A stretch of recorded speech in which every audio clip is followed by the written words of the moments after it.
Welcome to today's episode, where we're diving into a book that might just change how you think about happiness, productivity, and what makes a good life. We're exploring Mihaly Csikszentmihalyi's groundbreaking work, Flow, the Psychology of Optimal Experience. First, let's start with the author's name, which has probably tripped up thousands of readers. It's pronounced Mihaly Csikszentmihalyi. A bit of a mouthful, I know. But don't worry, most people just call him Mike for short, and I might do the same throughout this episode to save us both the tongue-twisting exercise. Published in 1990, Flow represents decades of research into what makes people genuinely happy and fulfilled. Csikszentmihalyi was driven by a fascinating question. What makes a life worth living? Growing up in Europe during World War II, he witnessed tremendous suffering, but also noticed that many people managed to maintain their integrity and purpose, even in the most dire circumstances. This observation sparked his lifelong quest to understand optimal human experience. The concept of flow that emerged from his research has since influenced fields ranging from education and business to sports psychology and video game design. It's probably one of the most practical and applicable ideas to come out of positive psychology in the last few decades. Today, we'll explore what flow actually is, the conditions that create it, why it's so crucial for happiness, and how you can cultivate more flow experiences in your life. By the end of this episode, you'll have a thorough understanding of this powerful concept and practical strategies to apply it to your own life. So what exactly is this elusive state called flow, and why should you care about it? Let's find out. What is flow? Flow is that state where you're so completely absorbed in an activity that nothing else seems to matter. Time warps, hours pass like minutes. Self-consciousness vanishes. You're fully present, fully engaged, operating at the peak of your abilities, yet it feels effortless. Athletes call it being in the zone. Musicians might call it being in the groove. Programmers sometimes refer to it as being wired in. Whatever you call it, you've almost certainly experienced it at some point in your life. Those magical moments when you're doing something challenging yet achievable, and everything just clicks. Csikszentmihalyi describes flow as optimal experience, a state of consciousness where we feel our best and perform our best. It's not about passive pleasure like relaxing on a beach, though that has its place. Flow is active engagement that stretches our skills without overwhelming them. What makes flow so important is that it's intrinsically rewarding. You don't need external motivators when you're in flow. The experience itself is the reward. This makes it a powerful path to genuine happiness and fulfillment that doesn't depend on external circumstances. Here's a personal example. Think about a time when you were doing something you love, maybe playing music, working on a creative project, engaging in a sport, or even having a deep conversation, and you looked up to realize hours had passed without your notice. That complete absorption, that loss of self-consciousness, that sense that the activity was worth doing for its own sake, that's flow. You know you're experiencing flow when you sit down to quickly check something on your computer at 2 p.m., and suddenly it's dark outside, your bladder is screaming for relief, and you realize you've forgotten to eat dinner. Unlike procrastination, which leaves you feeling drained and guilty, after a flow experience, you feel energized and fulfilled, though possibly still hungry. The conditions of flow. So, what exactly creates this magical state? Csikszentmihalyi identifies several key conditions that set the stage for flow. 1. Clear goals and immediate feedback. When in flow, you know exactly what you're trying to achieve, and you get instant feedback on how you're doing. Think about playing a video game. You have clear objectives: defeat the boss, solve the puzzle, and immediate feedback: your health bar, points, progress indicators. This clarity creates a seamless experience where you can adjust your performance in real time without stopping to wonder if you're on the right track. In contrast, imagine working on a project where the goals keep changing, or you have no idea if what you're doing is right or wrong until weeks later. That's a recipe for anxiety and frustration, not flow. 2. A balance between challenge and skill. This is perhaps the most crucial condition for flow. The activity must be challenging enough to stretch your abilities, but not so difficult that it produces anxiety. If a task is too easy for your skill level, you'll get bored. If it's too hard, you'll get frustrated and anxious. Csikszentmihalyi illustrates this with what he calls the flow channel, that sweet spot where challenge and skill are in perfect balance. As your skills improve, the challenge needs to increase proportionally to maintain flow. This explains why something that was once engrossing can become boring as you master it. You've outgrown the challenge. I like to think of it as the Goldilocks principle of psychological experiences. Not too hot, not too cold, but just right. 3. The merging of action and awareness. In flow, you're so focused on what you're doing that the activity becomes spontaneous, almost automatic. There's no separation between you and the task. A rock climber in flow isn't thinking, "Now I'll move my right hand to that hold." They just do it. A surgeon in flow doesn't consciously think through each step of a procedure. Their training and the immediate demands of the situation guide their actions seamlessly. 4. Concentration on the task at hand. Flow requires complete focus on the present moment. Worries about the past or future disappear. Distractions fade away. This deep concentration is both a prerequisite for flow and one of its most beneficial aspects. In our age of smartphones and notifications, this condition has become increasingly difficult to meet. It's hard to achieve flow when your phone buzzes every few minutes. This might explain why many of us feel more scattered and less satisfied despite having more entertainment options than ever before. 5. A loss of self-consciousness. During flow, you temporarily forget yourself. Not in a mystical sense, but in that you're not monitoring how you look or worrying about others' opinions. The voice of self-criticism quiets down.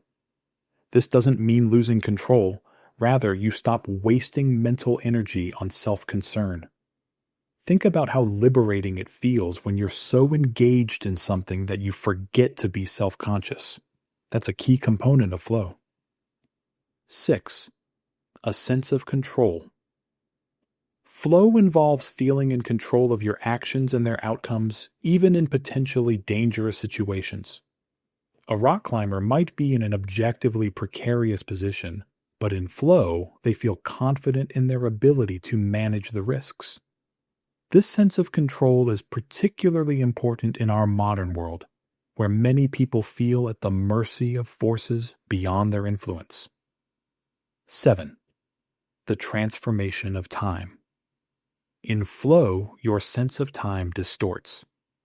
Hours can pass in what feels like minutes, or a few seconds of intense action might feel much longer.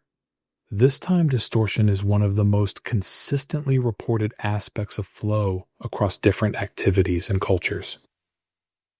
8. Autotelic experience. Finally, flow is autotelic, meaning it's an end in itself. The activity becomes worth doing for its own sake, regardless of external rewards.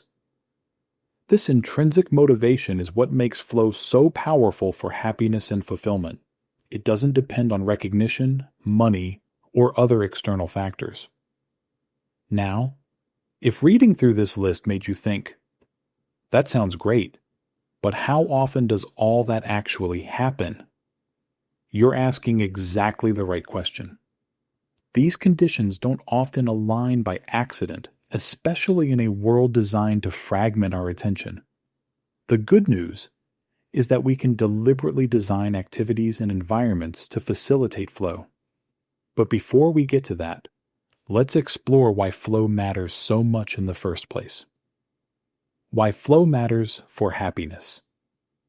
Csikszentmihalyi's research challenges conventional wisdom about what makes people happy. Many of us believe happiness comes from relaxation, entertainment, or accumulating possessions. Yet these passive pleasures provide diminishing returns and often leave us feeling empty afterward. Flow, on the other hand, contributes to long-term happiness in several key ways. It provides optimal experiences in the present. When you're in flow, you're fully alive, fully engaged, operating at your best. These moments of deep engagement are inherently rewarding. They feel good while they're happening. As Csikszentmihalyi writes, the best moments usually occur when a person's body or mind is stretched to its limits in a voluntary effort to accomplish something difficult and worthwhile. It builds skills and personal growth. Flow naturally pushes us to develop our abilities.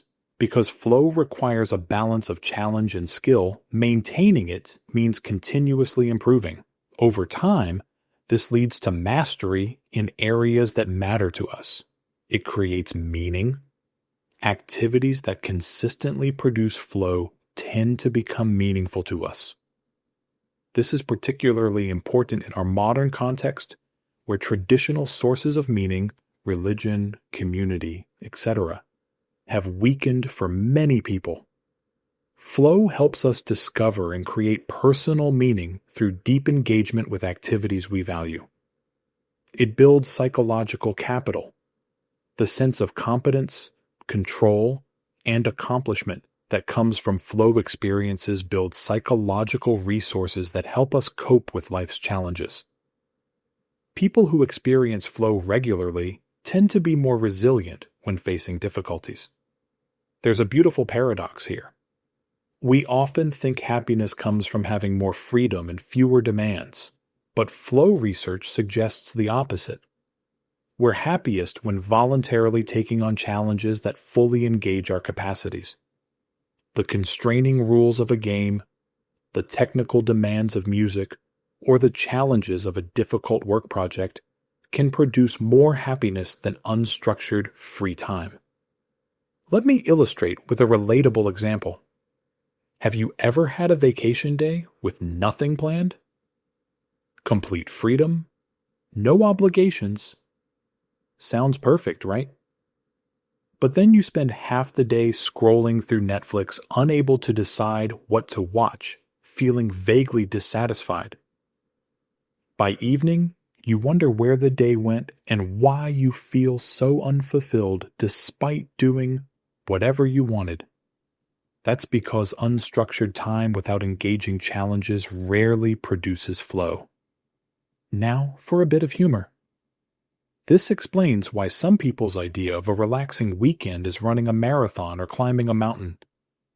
The rest of us watch them with confusion, thinking, "That's your idea of fun?"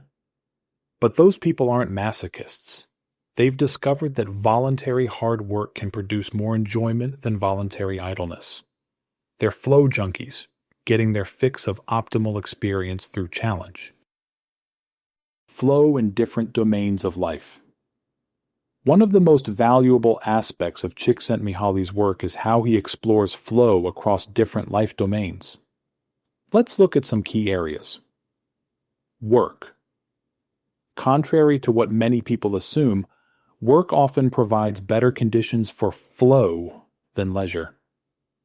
It typically has clearer goals, more immediate feedback, and challenges matched to our skills.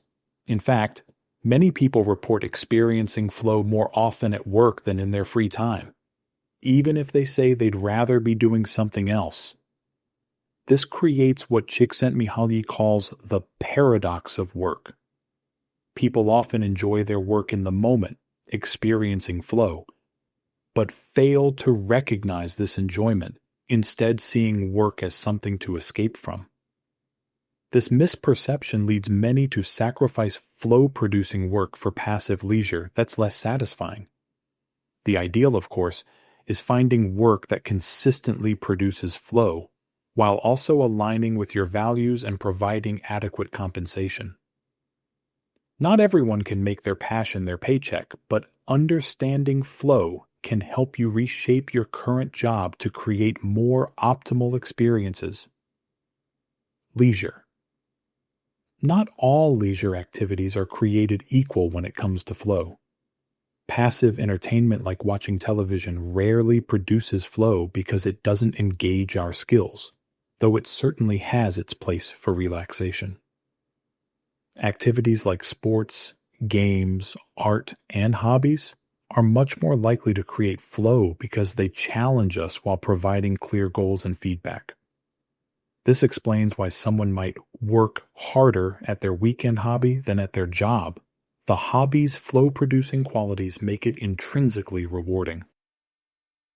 Relationships. Some of our most meaningful flow experiences come through interactions with others. Conversation, when it's going well, has many flow characteristics: focused attention, clear give and take, appropriate challenges. The same goes for other shared activities, from team sports to family games to collaborative work. Csikszentmihalyi emphasizes that families that create flow together through meaningful rituals, shared activities, and genuine communication tend to be happier and more resilient. The same principle applies to friendships and romantic relationships. Solitude. While relationships are crucial for happiness, Csikszentmihalyi also emphasizes the importance of constructive solitude.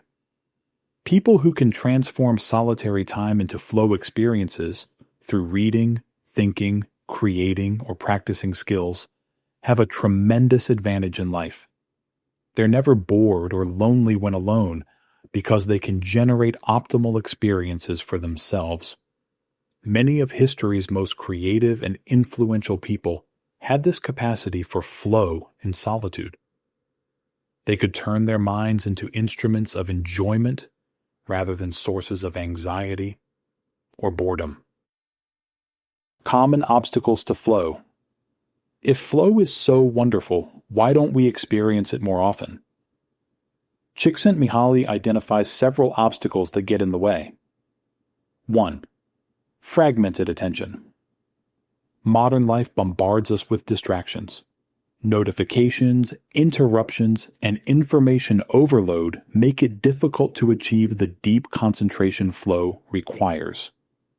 We're trained to constantly split our attention, checking emails during meetings or scrolling social media while watching TV. Let's be honest. How many times have you checked your phone while listening to this podcast? No judgment here. I'm guilty of the same behavior. Each of those attention switches makes flow impossible. 2. Excessive self-consciousness. When we're too concerned with how others perceive us or constantly evaluating our own performance, we can't achieve the loss of self-consciousness that flow requires. Social anxiety and perfectionism are major flow killers. 3. Learned helplessness and lack of control. If we believe we can't influence outcomes in our lives, we're unlikely to engage in the kind of voluntary challenges that produce flow. This sense of helplessness can develop from repeated experiences of failure or from societal messages that diminish our sense of agency. 4. Either excessive anxiety or apathy.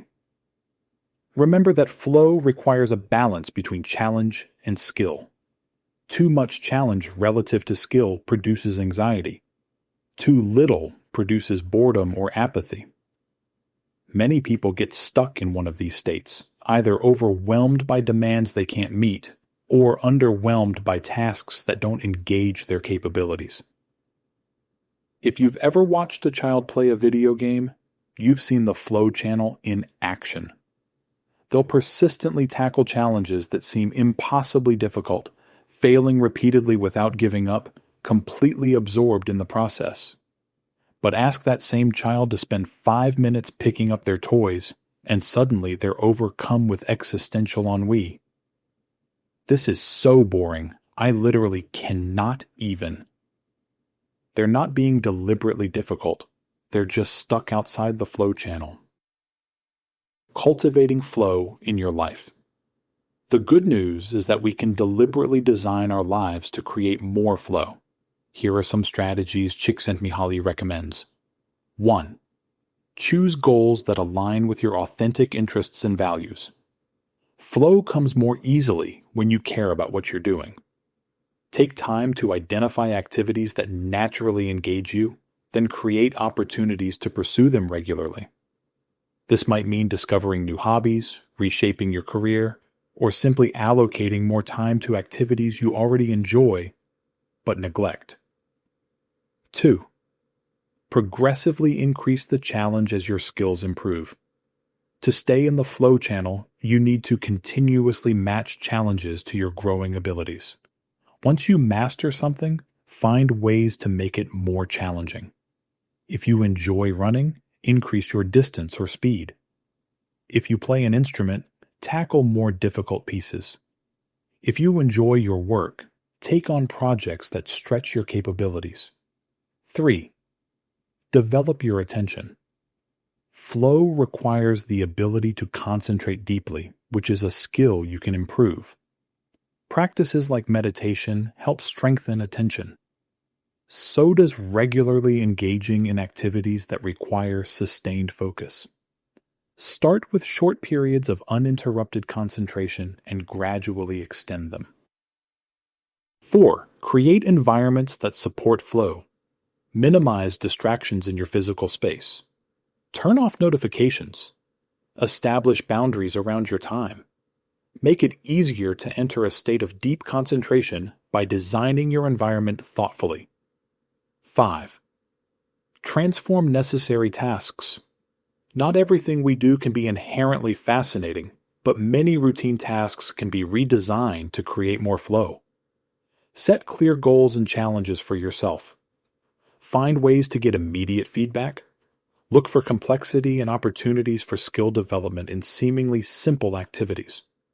For example, a hospital custodian interviewed in Csikszentmihalyi's research transformed his seemingly mundane job into a flow experience by setting personal standards of excellence, finding ways to improve patients' experiences through small, thoughtful actions, and viewing himself as an essential part of the healing environment. Same job, completely different experience. 6. Learn to find enjoyment in the moment. Csikszentmihalyi emphasizes that flow is ultimately about the quality of experience, not external circumstances. This means developing what he calls autotelic skills, the ability to find enjoyment and meaning in whatever you're doing. Someone with highly developed autotelic skills can transform potentially boring or stressful situations into opportunities for flow. This isn't about positive thinking or denying difficulties. It's about finding genuine engagement by setting challenges and applying your skills even when the situation doesn't naturally facilitate this. Flow and the meaning of life. Toward the end of the book, Csikszentmihalyi addresses bigger philosophical questions about the purpose of life. He suggests that flow experiences, when guided by thoughtfully chosen goals, help us build coherent meaning in our lives.